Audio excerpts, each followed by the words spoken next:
Hi,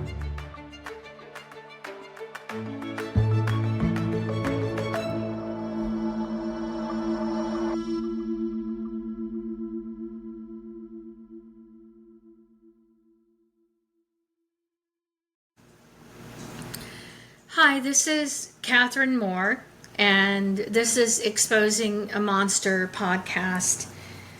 I wanted to do a backtrack from the podcast last night, and I wanted to backtrack to when my parents and I lived in Marshall, Texas.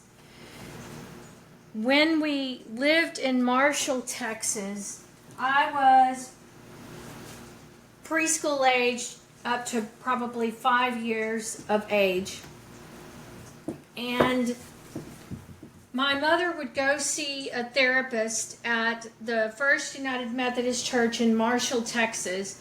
And his name was Dr. Hudspeth. And I think it was Thomas Hudspeth, Thomas Hudspeth. No, Robert Hudspeth. It was Dr. Robert Hudspeth and Bob Hudspeth. And he was a psychologist that was employed under the administration of the Texas Annual Conference. Robert Hudspeth would do evaluations for the Texas Annual Conference, which honestly is, I think, a conflict of interest, because he was employed by the Texas Annual Conference administration, and he was doing evaluations. Oh, excuse me.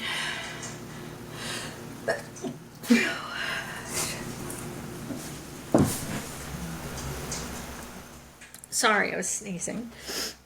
And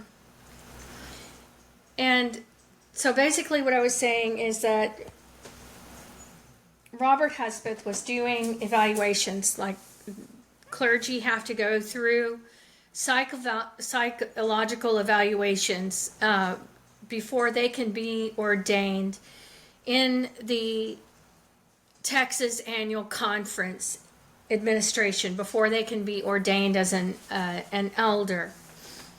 And in my opinion, it was a conflict of interest for Dr. Hudspeth to do psych evaluations for clergy that were going to be employed under the same administration that he was employed under, meaning he was doing psych evaluations for his colleagues. How convenient for an administration that has a history of employing child molesters. It's very convenient for them. It was very convenient for the Texas Annual Conference to employ a psychologist to do psychological evaluations for their administration. Made it very easy, made it easier for them to employ child molesters. Also, the reason why I think that it was a conflict of interest for Robert Hudspeth to counsel my parents and counsel my mother is because we had personal connections with Robert Hudspeth. One of the biggest personal connections that we had with Robert Hudspeth was because he was employed under the conference administration. Of course, my father was not employed under the conference administration at that time. He was not a United Methodist minister yet. This was before my father became employed under the same administration that Robert Hudspeth was employed under. And Robert Hudspeth was also the former youth minister for one of my family members who grew up in Gilmer, Texas.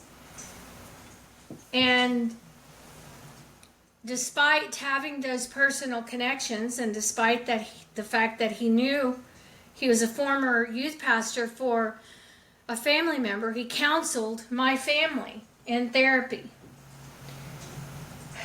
It was a conflict of interest because if you're going to go to a therapist, they should not have any personal connections with you. It's a conflict of interest if you are going to see a therapist that you have personal connections with socially or through family members or through work. Any therapist you see, you should not have mutuals with. Mutual friends, mutual family, mutual co-workers. Because there's an imbalance there. They know too much. You're not going to a therapist to be friends with them. You're going there to learn how to cope with whatever it is going on in your life. And my mother started seeing Robert Hudspeth as a therapist when I was around 3 years of age. I remember sitting in the office with her while she spoke with him, just vaguely. And I also would go to children's programs at times, like a Mother's Day Out at First United Methodist Church in Marshall, Texas. There was one time in particular, and it may have happened more than once, when I attended the daycare or Mother's Day Out, whatever it was at the time, at First United Methodist Church in Marshall, Texas. And I was between 3 and 5 years of age. And one of the signs that was quite obvious something wasn't right, my mother would send, I had frequent vaginal irritation and frequent urinary tract infections as a child. This is a telltale sign of sexual abuse going on in the home. And I remember a day specifically I was there, and I was on the premises of the First United Methodist Church in Marshall, Texas. And I was taken into the restroom with a bag of cotton balls and medication. And they took me in there to medicate my vaginal irritation on the premises of a First United Methodist Church in Marshall, Texas, that was under the administration of the Texas Annual Conference in Houston, the same conference that employed my father. And the fact that I was taken into a restroom of the First United Methodist Church in Marshall, Texas, was the first failure of one of many Methodist churches under the Texas Annual Conference administration to recognize that I was being sexually abused. It was also a failure, the first failure of many,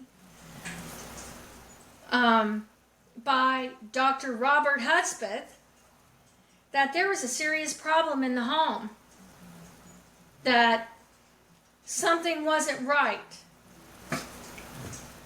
that my parents were involved in abuse. These were 2 times when it should have been recognized. It should have been recognized by Dr. Robert Hudspeth, who was a psychologist, based on the counseling sessions he had with my mother.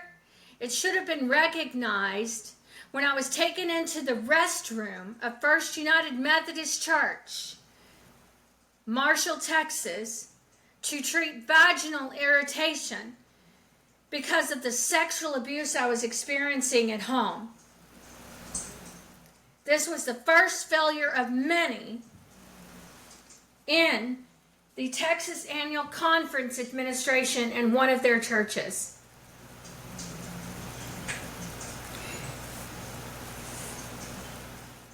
And it took me decades to realize that.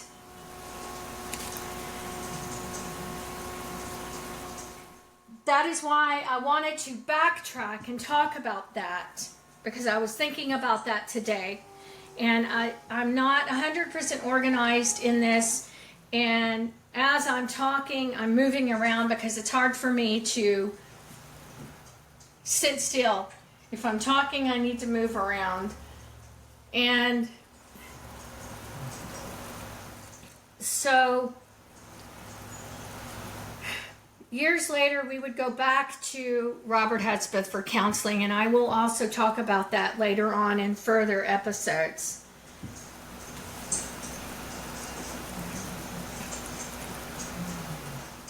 I was also speaking last night about our experience living in the Panhandle and living in Groom, Texas, and Amarillo, and I also talked about the trauma that I went through there, having to bring a pad, the panty liner, that I had to bring panty liners to school because I was hemorrhaging, because I had to have surgery because of the damage that was done by my father sexually abusing me from the time that I was a newborn up until probably 6 or 7 years of age. That's quite heavy for a child that young to have to deal with that. I also had to, the first time a speculum was used on me, I was probably 6 or 7 years of age. And at the time, it was the most painful thing, the most excruciating thing that I have ever been through at that time.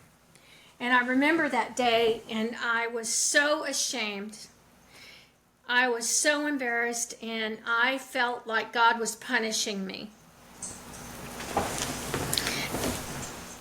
And I felt that there was something wrong with me. I remember lying on the gurney in the ER room, and I remember the nurse and doctor coming in, and I remember the speculum. I didn't know it was called a speculum back then. I just saw the silver instrument, and I had no idea what was about to go down. I remember screaming at the top of my lungs, just humiliated and devastated. That night, I remember being admitted into the hospital because of the hemorrhaging. And a pad was placed on me, and it had a belt to hold the pad in place. And I wasn't wearing underwear that night. I remember the nurse and my mother laughing at me.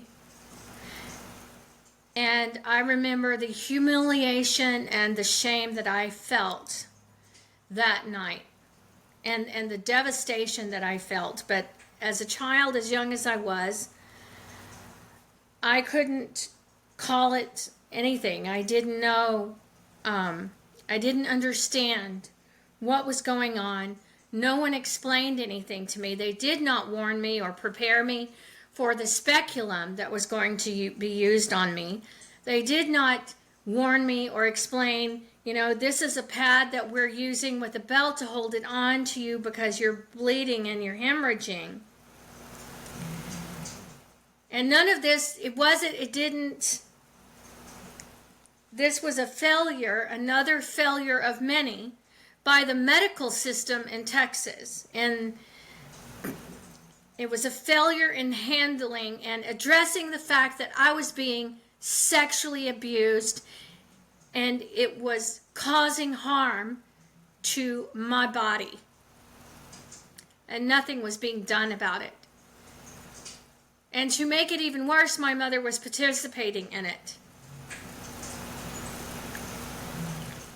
and assisting my father.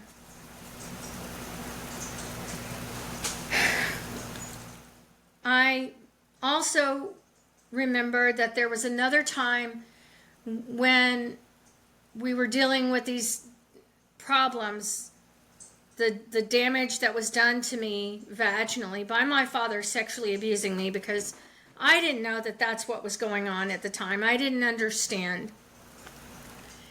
And my parents took me to a clinic, like a medical facility, and I was sedated, and they sent a tube through my urethra. I forgot what it was called. And they sent fluid through that tube in my urethra, and no one explained to me this is what is happening. And I could see the television where they had a camera, and they could see going through my urinary tract. And they kept saying, "Oh, look, you're on camera." They weren't, and I remember crying, and I was upset, and I was asking them to stop. When is it going to be over? And at the end of it,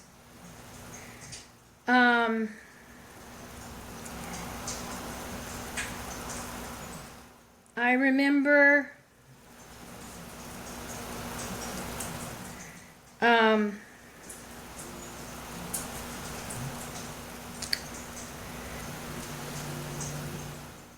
remember them telling me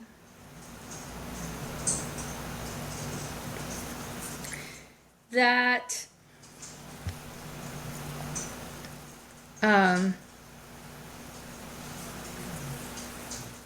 telling me to just let the fluid go.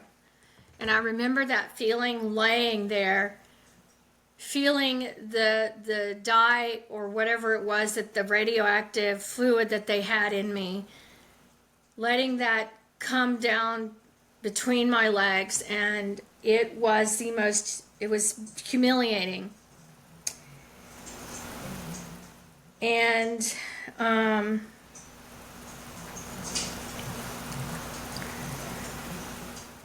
I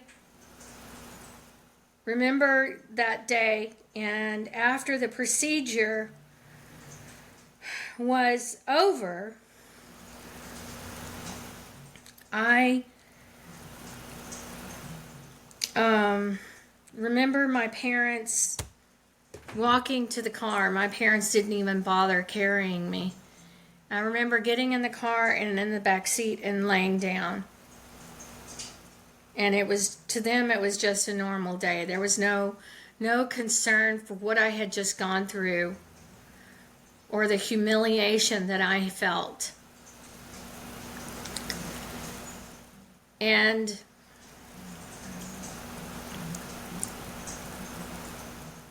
I also remember my parents taking me to a clinic. It was the regular clinic that my parents took me to. And I was taken to the back to an exam room, and they had changed my clothes, took my clothes off and put a gown on me, and I did not have any underwear on. They took me back to one of the lab rooms where they had this cold stainless steel table.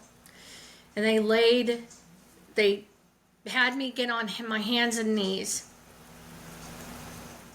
And I don't know what they did, but it was the most painful experience that I had ever been through. It was absolutely excruciating. I remember hearing Tyler Perry on Oprah Winfrey using the analogy, talking about how during his abuse, in his mind, he could go someplace else to escape the pain. And I remember that day, I could not even do that. I was just screaming and crying, begging them to stop. And then after the procedure, my mother took me to a bathroom, and I was expected to urinate in a cup after that excruciating procedure was done to me. And I was never prepared. Nobody warned me of anything. Nobody explained anything to me. And my mother got angry with me because I was in too much pain to urinate in the cup like they wanted me to. All of this was because I had been sexually abused by my father from the time that I was a newborn. And it took me decades to begin to put the pieces together to figure out what happened. After we moved to Northeast Texas, and my father had become employed under the Texas Annual Conference administration,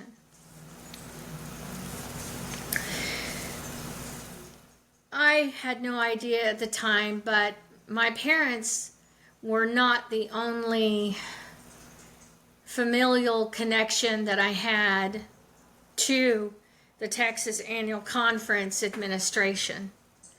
I am actually a descendant of people that were involved in the Texas Annual Conference before it was ever located in Houston, Texas. The Hassel family was very involved in the United Methodist Church in the Texas Annual Conference in the mid to late, from the as far back as the mid to late 1880s. I also attended a private Methodist college, and the chairman of the Board of Trustees was a distant cousin of mine. His name was Judge Morris Hassel. He had one time he had been the judge of Cherokee County. And I was related to the Hassel family, still am.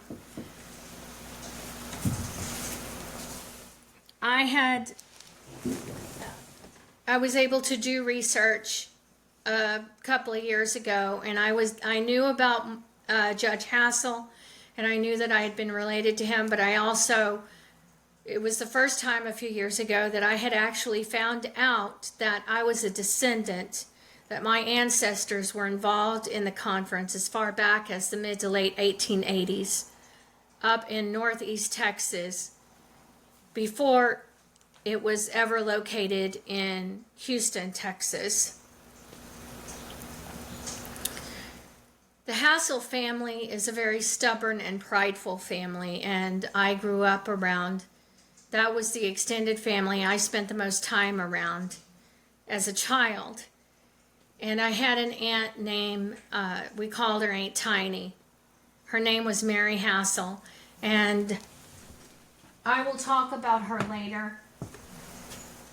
I think that part of the reason why I am who I am today and why I'm not afraid to call it like it is and speak my truth and say exactly how I feel and talk about exactly what happened is because of my Aunt Tiny.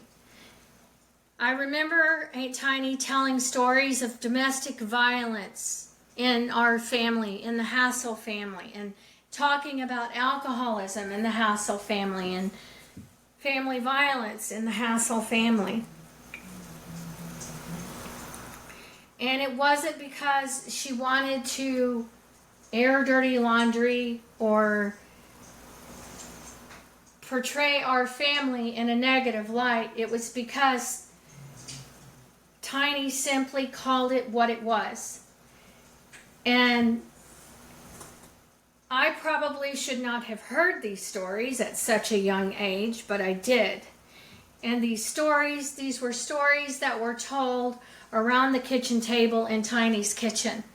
And I have also heard Brene Brown talk about her kitchen table self, which I totally relate to, because that is exactly the type of culture that I grew up around in the South. And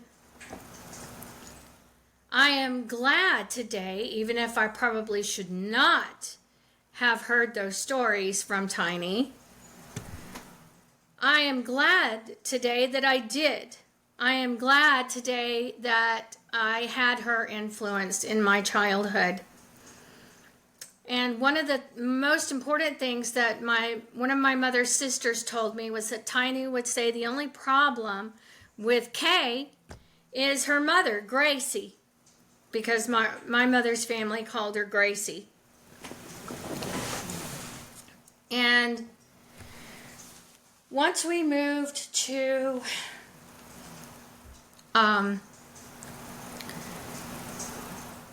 Northeast Texas, we moved to a community called Carlisle. It was also called Price, Texas, which was right next to Henderson, Texas, and Troop, Texas. And I remember I used to think when I first began to confront the abuse that I'd gone through and the sexual abuse, I thought that it started around that time. I thought that for some reason I triggered something in my father, and that is why he chose to sexually abuse me at that time. But it had been going on long before that. And unfortunately, it took me decades to figure that out.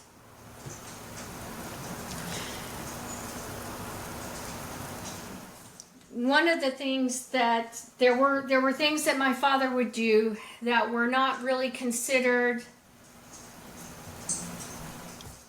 abnormal, but I didn't like it.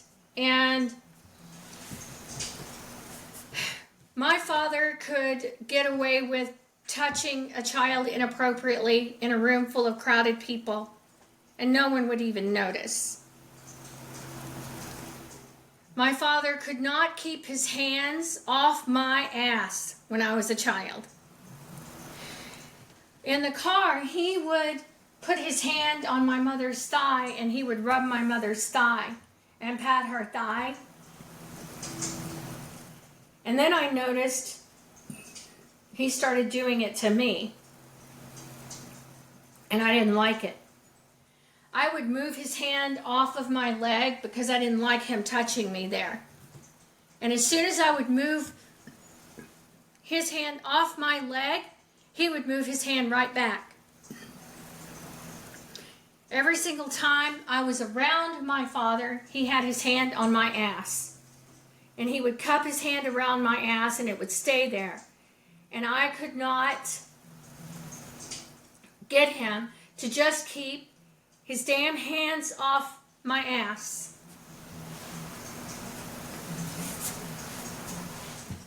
And there was a lady that my parents took me to tutor me, and her name was Jen Skalnick. I did not like Jen Skalnick. One of the telltale signs that something was not right, and I wasn't as batshit crazy as my mother wanted everybody to think that I was. My parents, the people my parents hit it off with and were really close to, I couldn't stand. And I didn't know why. I thought that it was because there was something wrong with me. And I hated Jen Skalnick. I hated going over to her house because she would do the same thing that my father would do. And because I had been groped and examined so much as far as below the waist, I didn't want anybody to fucking touch me. I just wanted everybody to keep their damn hands off me. And that's not what was happening in Carlisle and Price, Texas, unfortunately. Because Jen Skalnick, every time I would go over to her house, she would swat my bottom, and she would, it never failed. She would not keep her hands off my bottom, and I fucking hated it. I dreaded going over to her house because she would shame me. When I struggled in school, my mother would go to Jen Skalnick and she would slander me and just make me look like I was nothing but a heathen, a freakish heathen. And at the time for me, it was humiliating, and I just felt incredibly helpless and out of control, and I felt powerless because I had nowhere to turn. I'm going to stop here, and I'm going to do another episode to give my voice a break. And I will add to this on the next episode.